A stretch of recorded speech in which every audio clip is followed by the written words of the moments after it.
അസ്സലാമു അലൈക്കും വറഹ്മത്തുള്ളാഹി തആല വബറകാത്തു. അന്നും ഹിജാബിയുടെ മെസ്സേജ് അതാ വ്യാഴാഴ്ച രാത്രി വരുന്നു. ജസീർ, പറയൂ പെണ്ണേ, ഇന്നത്തെ ദിവസം എന്നറിയോ? ഇന്ന് ഇന്നോ ഇന്നിപ്പോൾ ഏത് ദിവസം? ഓ, എനിക്ക് കാര്യമായിട്ട് അറിയാറുള്ളത് സൺഡേ ആണ്. ഇന്നിപ്പോൾ ആ ട്യൂസ്ഡേ അല്ലേ? അതെ, വ്യാഴാഴ്ച. ഈ വ്യാഴാഴ്ചക്ക് ചില പ്രത്യേകതകളുണ്ട്. ജസീറിന് അറിയോ? വ്യാഴാഴ്ചക്ക് എന്ത് പ്രത്യേകത? ഒരു പ്രത്യേകതയില്ലല്ലോ. No no no problem. ഓ, അങ്ങനെയാണല്ലേ. പക്ഷേ വ്യാഴാഴ്ച എന്ന് പറഞ്ഞാൽ വളരെയധികം പോരുഷാക്കപ്പെട്ട ഒരു ദിവസമാണ്. അതിനെക്കുറിച്ച് നിനക്ക് അറിയില്ലേ? എൻ്റെ പെണ്ണെ, ഞായർ ഹോളിഡേ അതെനിക്കറിയാം. അല്ലാതെ വ്യാഴാഴ്ചക്ക് പ്രത്യേകതയും വ്യാഴാഴ്ച രാവിന് പ്രത്യേകതയൊന്നും എനിക്കറിയില്ല. വ്യാഴാഴ്ച രാവിൻ്റെ പ്രത്യേകത അറിയില്ല? വെള്ളിയാഴ്ചയുടേതറിയോ? വെള്ളിയാഴ്ച എന്താ, പലരും ചുമക്ക് പോവും, അങ്ങനെയൊക്കെ തന്നെ. അല്ലാതെ ഇപ്പം എന്താ, നമ്മളിപ്പോൾ അതൊന്നും ചെയ്ത് ശീലമല്ലല്ലോ. ഓക്കെ, അങ്ങനെ അതാ ആ വ്യാഴാഴ്ച രാത്രി നമ്മുടെ ഹിജാബി മെസ്സേജ് അയച്ചുകൊണ്ടേയിരിക്കുന്നു അവൾക്ക്. അന്ന് വൈകുന്നേരം അതാ അല്പം സന്ധ്യ കഴിഞ്ഞു തുടങ്ങി. മഗ്‌രിബിൻ്റെ ബാങ്കുലി കേട്ടു. ആകാശത്ത് വെള്ള നിറമുള്ള ചന്ദ്രക്കല തെളിഞ്ഞു. പള്ളിയിൽ നിന്ന് മഗ്‌രിബ് ബാങ്കിൻ്റെ അവസാന ശബ്ദവും അലിഞ്ഞുപോയി. വീട്ടുമുറ്റത്ത് മന്ദമാരുതൻ വീശിക്കൊണ്ടിരുന്നു. ജസീർ വരാന്തയിൽ കസേരയിൽ ഇരിക്കുകയായിരുന്നു. കയ്യിലൊരു ചായക്കപ്പുമുണ്ട്. അവൻ്റെ മുമ്പിലേക്ക് പതുക്കെ നടന്നു വന്നു നൂർജഹാൻ. അവളുടെ മുഖത്ത് പതിവ് പോലുള്ള ശാന്തത. എന്തേക്ക, ചായ കുടിക്കാണോ? അതെ. അവൻ്റെ കയ്യിൽ ഫോണുണ്ടായിരുന്നു.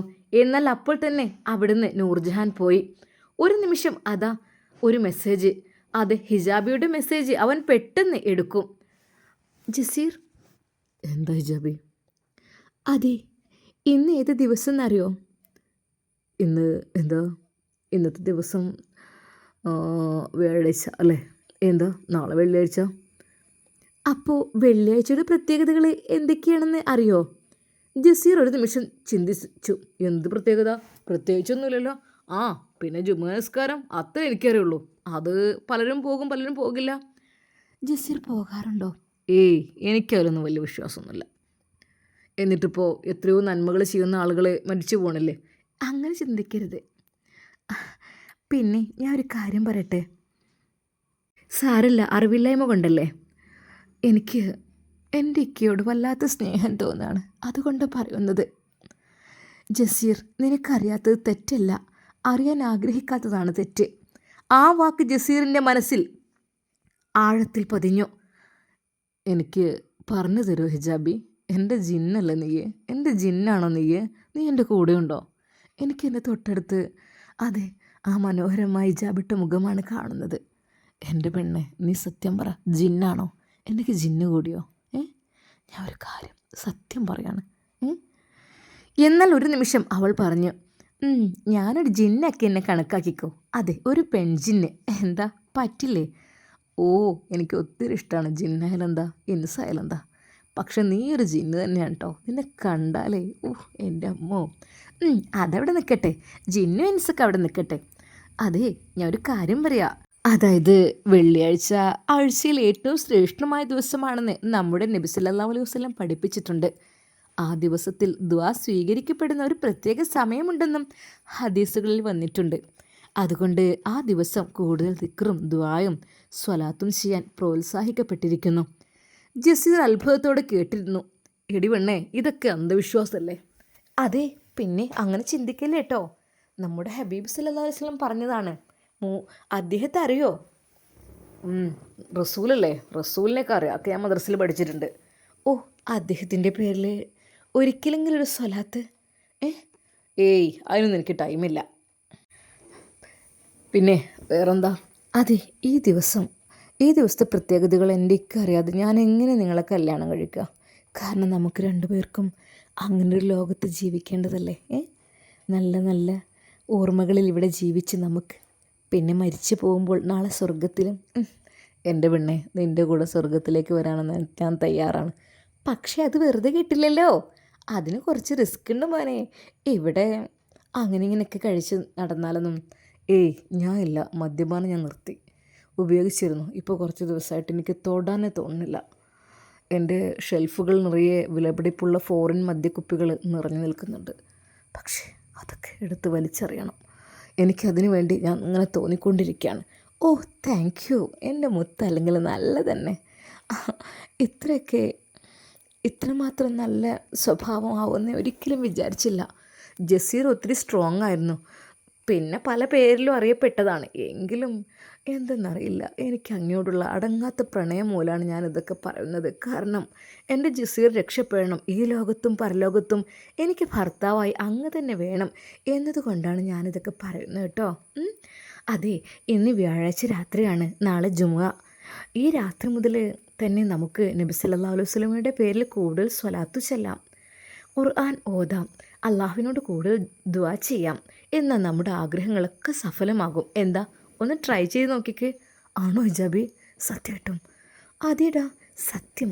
എനിക്ക് അത്രക്കും ഇഷ്ടമായതുകൊണ്ടല്ലേ ഞാൻ പഠിച്ചവനോട് ദുആ ചെയ്യുന്നുണ്ട്. ജസീർ കൂടെ ദുആ ചെയ്താൽ എനിക്ക് സമാധാനമായി. ജസീർ നിശബ്ദനായി. ഇത്രയും കാലം അവൻ നഷ്ടപ്പെടുത്തിയ നന്മകളെക്കുറിച്ച് അവൻ ആലോചിച്ചു. കുറച്ചു നേരം കഴിഞ്ഞ് അത് വീണ്ടും അവൾ ചോദിച്ചു, ജസീർ ഉപ്പയുടെക്കെങ്കിലും ഓർക്കാറുണ്ടോ? ആ, ഞാൻ ഉപ്പയുടെ പള്ളിക്കാട്ടിൽ പോയിരുന്നു. Okay, thank you, best. ഏതായാലും കൺഗ്രാജുലേഷൻസ്. ആ ചോദ്യം അവൻ്റെ ഹൃദയത്തിൽ തട്ടി. അതെ, വാപ്പയെ ഇടയ്ക്കെങ്കിലും ഓർക്കാറുണ്ടോ എന്നുള്ള. അവൻ്റെ കണ്ണുകൾ നിറഞ്ഞു. ഓർക്കും. അതെ, ഇപ്പോൾ അദ്ദേഹത്തിന് വേണ്ടി ദുആ ചെയ്യാറുണ്ടോ? ജസീർ തല താഴ്ത്തി. ഇല്ല. എന്തുകൊണ്ട്? എനിക്കറിയില്ല. സാരല്ല, ഖുർആൻ ഓതാൻ അറിയില്ലെങ്കിൽ പഠിച്ചോളാം, അത് കേൾക്കാം. എന്താ, പഠിക്കാനൊന്നും പണിയില്ല. ഖുർആൻ മദ്രസയിൽ പഠിച്ചിട്ടുണ്ടാവുമല്ലോ, അക്ഷരങ്ങളൊക്കെ അറിയാമല്ലോ അല്ലേ? അയ്യേ, അക്ഷരങ്ങളൊക്കെ അറിയാം. ഗൾഫിലൊക്കെ പോയിരുന്നപ്പോഴും ഒക്കെ അറബിയൊക്കെ എനിക്ക് നന്നായിട്ടറിയാം. ഓക്കെ, എന്നാൽ പിന്നെ ഖുർആൻ ഒന്ന് ഓതാൻ മടിയാണെങ്കിൽ ഒന്ന് കേട്ടൂടെ? മനോഹരമായ ഖുർആൻ വാക്യങ്ങളുണ്ട്. യാസീൻ. എന്തൊക്കെ തന്നെയാലും ഇന്ന് ഓതാൻ പറ്റിയത് അത് തന്നെയാണ്. കേൾക്കുമ്പോൾ അള്ളാഹുവിനോട് നിങ്ങളുടെ ഉപ്പാക്ക് കരുണ ചോദിക്കാം, ഉപ്പാക്ക് വേണ്ടിയിട്ട്. ജസീറിൻ്റെ തൊണ്ട വരണ്ടു പോയി. എനിക്ക് അറബി നന്നായി വായിക്കാൻ, ഖുർആൻ അത്രയും വായിക്കാറില്ല. ഏയ്, അത് ലജ്ജിക്കേണ്ട കാര്യമില്ല. അപ്പോൾ പിന്നെ പഠിച്ചാലോ? ഞാനോ? അതെ, എൻ്റെ ജസീർ തന്നെ. അതെ, ജിന്നിൻ്റെ ചെക്കനല്ലേ നീയേ? അവളുടെ മറുപടി ഉറച്ചതായിരുന്നു. അറിവ് നേടാൻ തുടങ്ങുന്ന ദിവസം തന്നെയാണ് മനുഷ്യൻ്റെ പുതിയ ജനനം. ആ രാത്രി ജസീർ ആദ്യമായി തൻ്റെ ഫോണിൽ ഖുർആൻ പാരായണം തിരഞ്ഞു. മനോഹരമായ ശബ്ദത്തിൽ യാസീൻ പാരായണം മുഴങ്ങിത്തുടങ്ങി. അവൻ കണ്ണുകൾ അടച്ചു. ഒരക്ഷരം പോലും മനസ്സിലാകുന്നില്ല. പക്ഷെ ഹൃദയം വിറക്കുന്നു. പാരായണം അവസാനിച്ചപ്പോൾ അവൻ കരഞ്ഞു. ഹിജാബി. അവൻ അപ്പോൾ തന്നെ മെസ്സേജ് അയച്ചു. എന്താ, എന്തിനാ? എന്നാൽ അവൻ തന്നെ ചോദിച്ചു, എന്തിനാ എനിക്ക് കരച്ചിൽ വരുന്നത്? എന്നാൽ ഹിജാബി വീണ്ടും, അതെ, മുഴുവൻ കേട്ടോ. അള്ളാഹുവിൻ്റെ വചനം ഹൃദയത്തെ സ്പർശിക്കുമ്പോൾ ചിലപ്പോൾ കണ്ണുകളാണ് ആദ്യം മറുപടി പറയുന്നത്. ജസീർ പൊട്ടിക്കരഞ്ഞു. എൻ്റെ ജീവിതം എത്ര പാഴായി. എന്നാൽ ഹിജാബി അവനെ ആശ്വസിപ്പിച്ചു. പോയ വർഷങ്ങളെ ഓർത്ത് കരയേണ്ട, വരുന്ന വർഷങ്ങളെ നല്ലതാക്കാൻ ശ്രമിച്ചാൽ മതി. പിന്നെ നാളെയാണ് ജുമുഅ കേട്ടോ. പിന്നെ നല്ല റിലാക്സായിട്ട് നല്ല ദിക്കറുകളും സ്വലാത്തുകളൊക്കെ ചൊല്ലി കിടന്നുറങ്ങിക്കോളൂ കേട്ടോ. ഇനി ഞാൻ രാത്രി മെസ്സേജ് അയക്കില്ല. പിന്നെ നമ്മുടെ ആഗ്രഹങ്ങൾ പൂർത്തിയാകാൻ ഒരു കാര്യം കൂടി ചെയ്യാണ്ട്, അതല്പം റിസ്ക് ആണ്.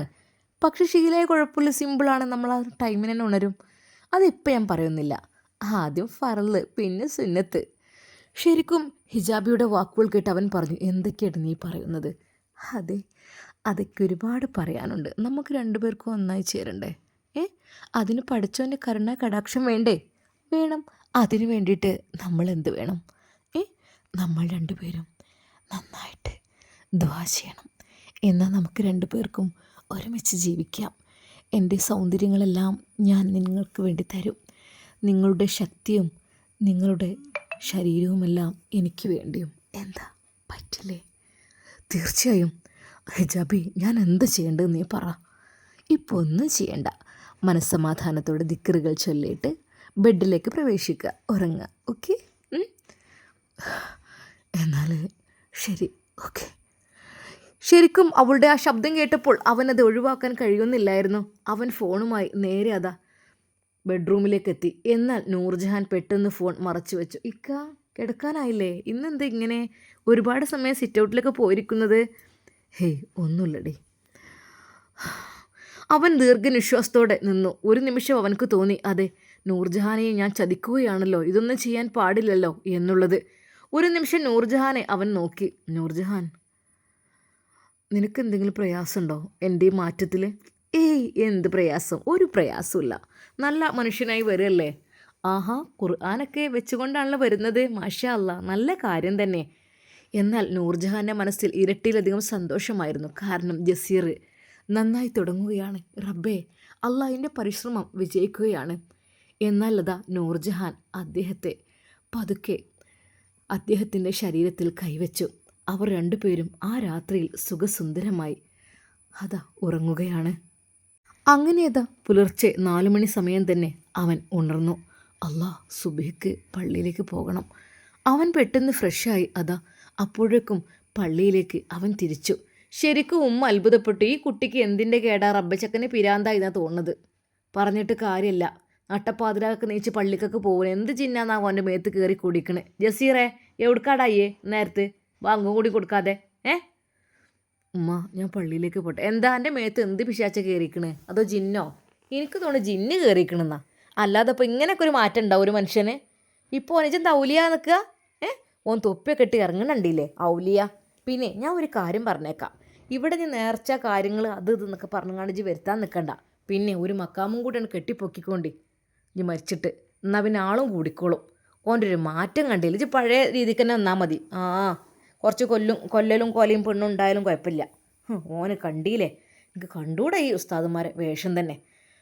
ഉമ്മ, അവനൊന്നും പ്രതികരിച്ചില്ല. അവനാകപ്പാടെ ഒരു ടെൻഷനായിരുന്നു. പക്ഷെ അതിലേറെ അനുഭൂതി ഉണ്ടായിരുന്നു. അത് എന്താണെന്നറിയില്ല. നിസ്കാരത്തിലേക്ക് പ്രവേശിക്കുമ്പോൾ ഉള്ളൂഹ് ചെയ്യുമ്പോൾ വല്ലാത്തൊരു മനസ്സിന് സംതൃപ്തി അവനക്ക് വരികയാണ്. എന്നാൽ നൂർജഹാന് ആ മുകളിലത്തെ ജനലിലൂടെ അത് നോക്കിക്കണ്ടു. മാഷാ അല്ലാ, സക്സസ്, വിജയിച്ചിരിക്കുന്നു. അത് എൻ്റെ പരിശ്രമം വെറുതെ ആയില്ല. ഇനിയും ഒരുപാട് കടമ്പകളുണ്ട് റബ്ബേ. ആയിഷ, അതെ, ആ ഒരു ഹിജാബി ആയിഷയായി മാറണം. അതാണ് എൻ്റെ ലക്ഷ്യം. ഇൻഷാ അല്ലാ. പഠിച്ചോനെ, നീ ഞാൻ വിചാരിക്കുന്ന പോലെയൊക്കെ റെഡിയാക്കി തരണേ അല്ലാ. അവൾ ഹൃദയം പൊട്ടി ദുആ ചെയ്തു. അങ്ങനെ അത് പള്ളിയിൽ നിന്ന് വന്നു. എന്നാൽ വന്നപ്പോഴേക്കും അവന് ജുമുഅക്ക് പോകുവാനുള്ള തിരക്കായിരുന്നു. ജസീർ നേരത്തെ കുളിച്ച് വൃത്തിയുള്ള വസ്ത്രങ്ങളെല്ലാം ധരിച്ചു. ജുമുഅക്ക് വേണ്ടി വീണ്ടും കുളിച്ചു. അത്ര പൂശി. ആദ്യമായി അവൻ മനസ്സിലൊരു പ്രത്യേക സന്തോഷം അനുഭവിച്ചു. അത് ജുമുഅക്ക് ആദ്യമായിട്ടാണ് പള്ളിയിലേക്ക് പോകുന്നത്. പള്ളിയിലേക്ക് പോകുന്നതിന് മുമ്പ് നൂർജഹാനെ നോക്കി. നൂറു, എനിക്ക് വേണ്ടി ദുആ ചെയ്യാൻ കേട്ടോ. എപ്പോഴും ചെയ്യുന്നുണ്ടല്ലോ എൻ്റെ ഇക്ക.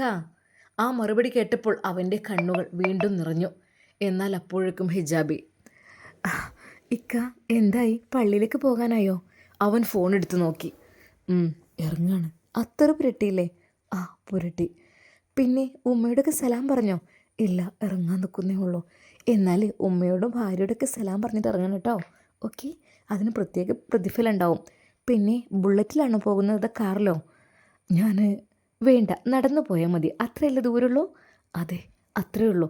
എന്നാൽ പോകുമ്പോഴും വരുമ്പോഴൊക്കെ നമുക്ക് അതിൻ്റെ പ്രതിഫലം കിട്ടും. ഓക്കെ.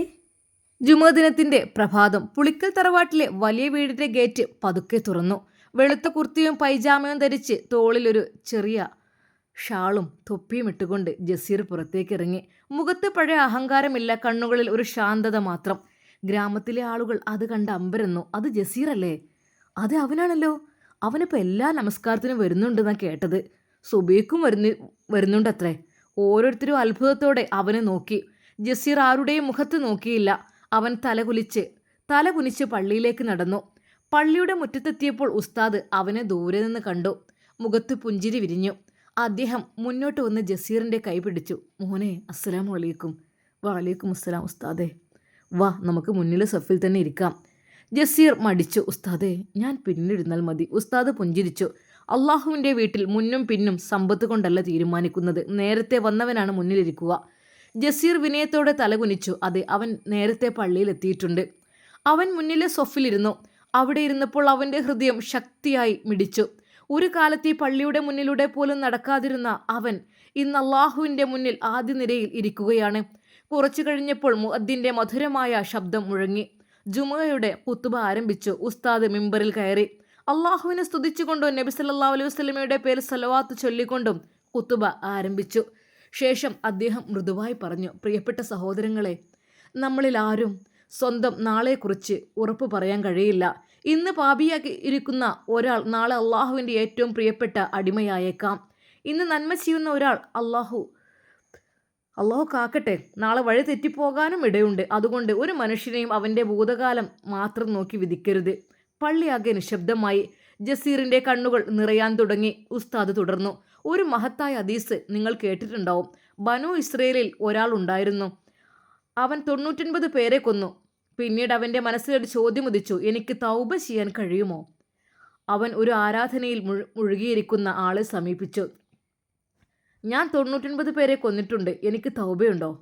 ആ മനുഷ്യൻ പറഞ്ഞു, നിനക്ക് തൗബ? 99 ആളെ കൊന്ന എനിക്ക് തൗബ? നിനക്ക് മാപ്പില്ല.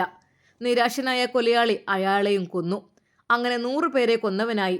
പള്ളിയിലിരിക്കുന്നവരെ ശ്വാസം പോലും കേൾക്കാമായിരുന്നു. ഉസ്താദ് പ്രൗഢഗംഭീരമായ പ്രസംഗമാണ് പറഞ്ഞുകൊണ്ടിരിക്കുന്നത്. എന്നാൽ അവൻ വീണ്ടും അന്വേഷിച്ചു. ഇത്തവണ അറിവുള്ളൊരു പണ്ഡിതനെ കണ്ടു.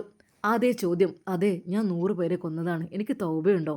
ആ പണ്ഡിതൻ പറഞ്ഞു, നിന്നെയും അള്ളാഹുവിൻ്റെ കരുണയെയും തമ്മിൽ വേർതിരിക്കാൻ ആർക്കാണ് കഴിയുക?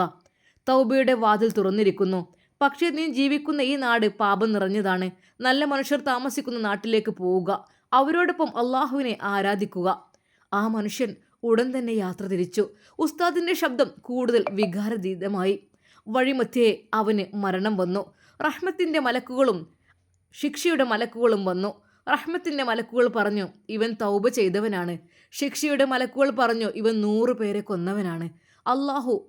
അപ്പോൾ അള്ളാഹു ഭൂമിയോട് കൽപ്പിച്ചു, നല്ല ഗ്രാമം കുറച്ച് അടുത്ത് വരാനും ചീത്ത ഗ്രാമം കുറച്ച് അകന്നു പോകുവാനും ഒന്ന് അളക്കണം. എങ്ങോട്ടാണ് അവൻ കൂടുതൽ പ്രവേശിച്ചതെന്ന്.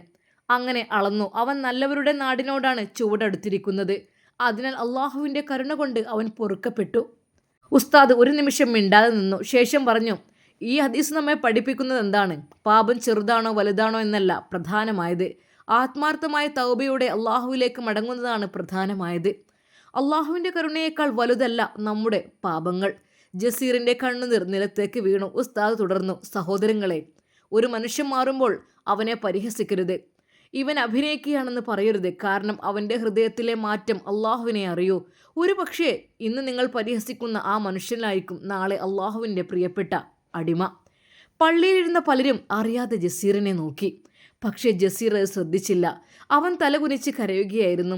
ഒരാളുടെ പഴയ ജീവിതം പറഞ്ഞ് അവനെ അപമാനിക്കരുത്. അള്ളാഹുവിൻ്റെ പഴയ പാപങ്ങൾ മറച്ചിരിക്കാം. നിങ്ങളത് വീണ്ടും തുറന്നു കാണിക്കരുത്. മാറാൻ ആഗ്രഹിക്കുന്നവൻ്റെ കൈ പിടിക്കണം, തള്ളിക്കളയരുത്. ഉസ്താദിൻ്റെ ശബ്ദം വിറച്ചു. നിങ്ങളുടെ വീട്ടിൽ മദ്യപാനിയായ മകനുണ്ടാകാം, നമസ്കരിക്കാത്ത ഭർത്താവുണ്ടാകാം, ഹിജാബ് ധരിക്കാത്ത മകളുണ്ടാകാം. അവരെ ശപിച്ചുകൊണ്ടല്ല മാറ്റേണ്ടത്. സ്നേഹത്തോടെയും ദുആയോടെയും ക്ഷമയോടെയും സമീപിക്കണം. ഹൃദയങ്ങളെ മാറ്റുന്നത് അള്ളാഹുവാണ്. ഖുത്ബ അവസാനിക്കുമ്പോൾ പള്ളിയാകെ നിശബ്ദമായിരുന്നു. ഇഖാമത്ത് വിളിച്ചു. എല്ലാവരും എഴുന്നേറ്റു. ജസീർ ആദ്യ നിരയിൽ നിന്നു. കണ്ണുകൾ ഇപ്പോഴും നനഞ്ഞിരിക്കുന്നു. നിസ്കാരം കഴിഞ്ഞ ശേഷം ആളുകൾ പിരിഞ്ഞു തുടങ്ങി. ഒരു വയോധികൻ ജസീറിൻ്റെ അടുത്ത് വന്ന് അവൻ്റെ തോളിൽ കൈവച്ചു. മോനെ. ജസീർ തിരിഞ്ഞു നോക്കി. അള്ളാഹു നിന്നെ ഉറപ്പിച്ചു നിർത്തട്ടെ. മാറ്റം വരുത്തുക പ്രയാസമാണ്, പക്ഷേ ആ മാറ്റത്തിൻ്റെ സ്ഥിരത പുലർത്തുക അതിലും വലിയ പരീക്ഷണമാണ്. ജസീർ ആ കൈ പിടിച്ച് ചുംബിച്ചു. എനിക്ക് വേണ്ടി ദുആ ചെയ്യണം. വയോധികൻ പുഞ്ചിരിച്ചു.